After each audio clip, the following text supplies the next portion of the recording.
Os relacionamentos são uma boa oportunidade, porque são o recreio favorito para a renovação do corpo de dor.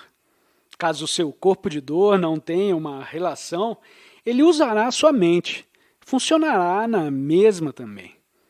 Fiquem atentos, porque há um momento aí fortíssimo, derivado da enorme quantidade de dor coletiva humana, construída durante muitos e muitos anos.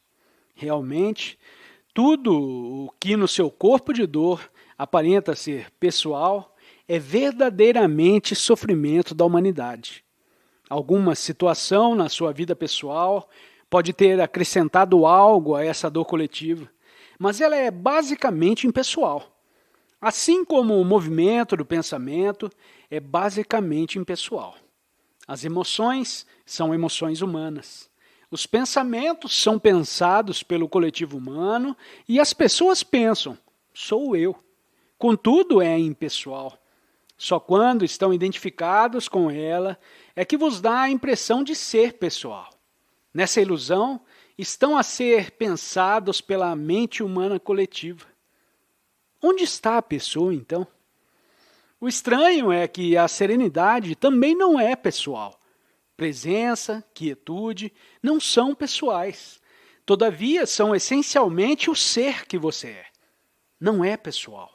Pessoal significa aquela coisita pequena que sou e os outros separados. Em última instância, não há nada de pessoal. Nem o inconsciente que se identifica com a forma, nem quando a consciência pura emerge. A essência de quem você é, o eu sou, não tem nada de pessoal. Contudo, pode vir a estar misturado com o ser pessoal. Isto é, com as formas nas quais o indivíduo se identifica, aquelas que fazem a sua personalidade. Conforme sabe, o termo personalidade vem do latim, persona, que significa a máscara que usa. São os papéis que desempenha quando interage com os outros humanos, enquanto se identificar com a mente e as emoções. Atua em conformidade com os papéis que são pessoais. Segue o guião da sua mente, a condição da sua vida, uma e outra vez. Nascido outra vez, e outra vez, e outra vez. Até ter tido o suficiente. Fica farto com o sofrimento a que está vinculado e, estar preparado. Advende e sair daí. Esse é o fim da reencarnação. Antes de passarmos às perguntas, pode já não haver nenhuma. Está sempre tudo bem. Conseguem ouvir o som e estar também cientes da consciência que está a ouvi-lo? Por outras palavras, conscientes de vocês próprios, como a presença na qual o som acontece? E tudo o que sobra é espaço, presença, forma e não forma. Ouve o som seguindo até esmorecer, até a não forma. Porém, ele está também morto. Quando ele vai perdendo volume lentamente, também vai morrendo. Depois da força aérea real passar, siga o som até desaparecer. O som morre. A morte significa que a forma se dissolve. O que resta é a não forma, consciência.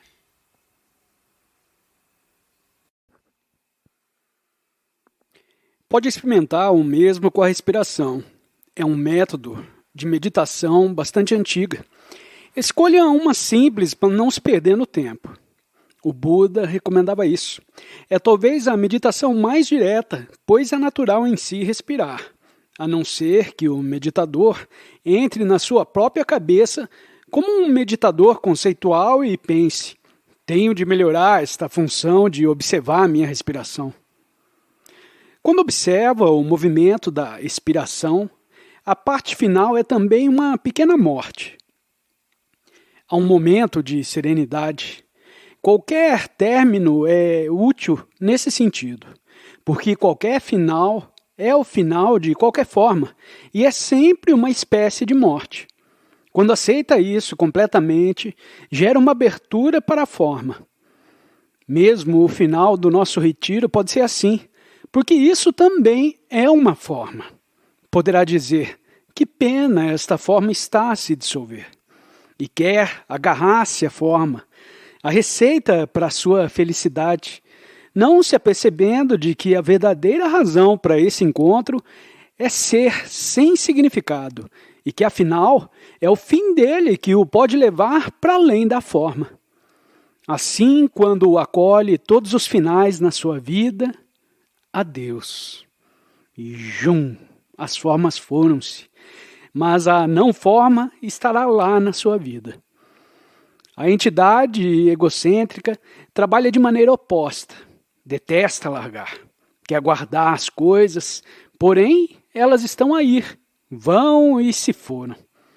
Se for suficientemente idoso, de forma a ver morte física acontecer em si, pode ser muito belo também aceitar isso. Não como pensamento, vou morrer em breve. Deixe apenas que isso se torne o presente, apenas isso.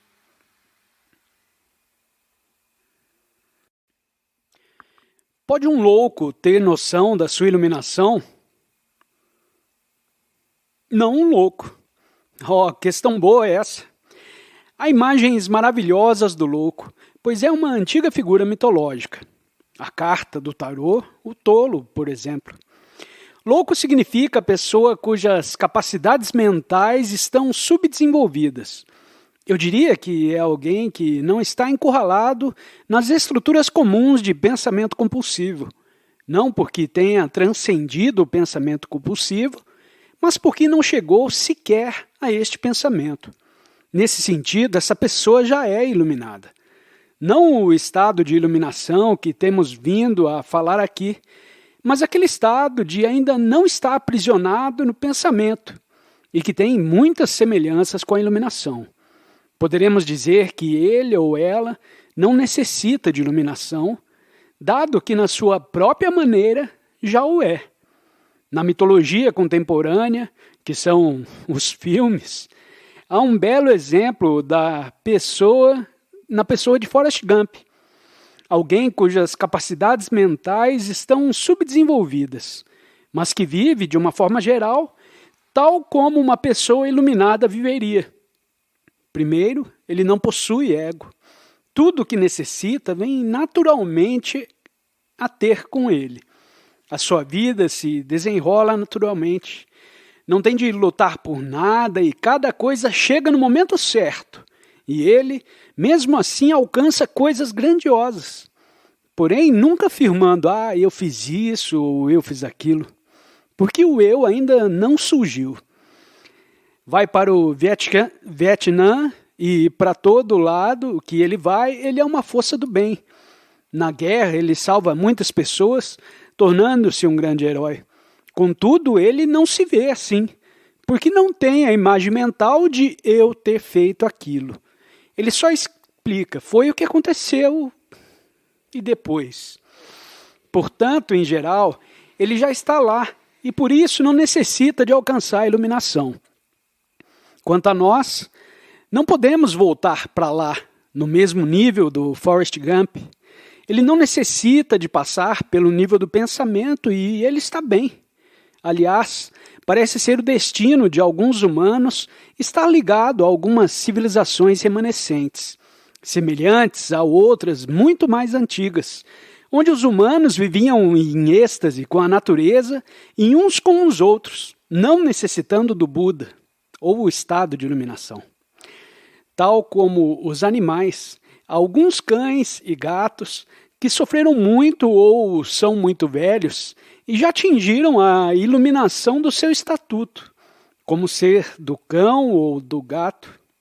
Por exemplo, o gato velhinho que já não se incomoda em caçar pássaros, dado que sabe que é inútil, pois já é velho e olha à sua volta completamente presente. Há seres que parecem ter preenchido integralmente o propósito da sua existência naquela forma. Ligaram-se à não forma e ela preencheu o propósito deles e a união está lá. Não é o nosso destino retornar e voltar para trás. Todos fomos, somos ou estamos no meio do caminho. Aqui, a maioria, como prisioneiros da mente. Por isso, não podemos nos transformar em tolos outra vez. Porém, quando passarmos para além do pensamento e na perspectiva da mente, parece que não sabemos mais nada. No ponto de vista conceitual, nos tornamos também loucos. Há muitas semelhanças entre a maneira como uma pessoa iluminada vive, pois transcendeu o pensamento, já não está encurralada no pensamento, e o modo como vive a pessoa que ainda não atravessou o estado evolucional de ser prisioneira do pensamento. Ela não tinha de experienciar isso. Por alguma razão, a consciência floresceu daí dessa forma, o que é muito belo. Porém, para nós, será transcender o pensamento para nos tornarmos, digamos, tolos de novo. Poderemos dizer que não nos tornamos o Forrest Gump, porque há um conhecimento que aparece quando transcendemos o pensamento. Há uma consciência que não estava lá antes, no estado similar ao da natureza. Há um reconquistador do estado natural anterior. Todavia, esse restaurar. A propósito, todas as antigas civilizações falam, por exemplo, do mito da Idade do Ouro. Na Índia, em quase todas as civilizações, onde houve um período no qual todos viviam em paz e felizes. O mundo era uma espécie de paraíso. Isso também está presente no início da Bíblia. Portanto, deve haver uma verdade antiga aqui. Há um estado natural que os humanos perderam. Aqueles que não o perderam, obviamente, não precisam de o conquistar, e estão bem. Porém, há um destino para o estado evolucionário da consciência humana, de o perder para voltar a ganhá-lo, e aqui estamos nós.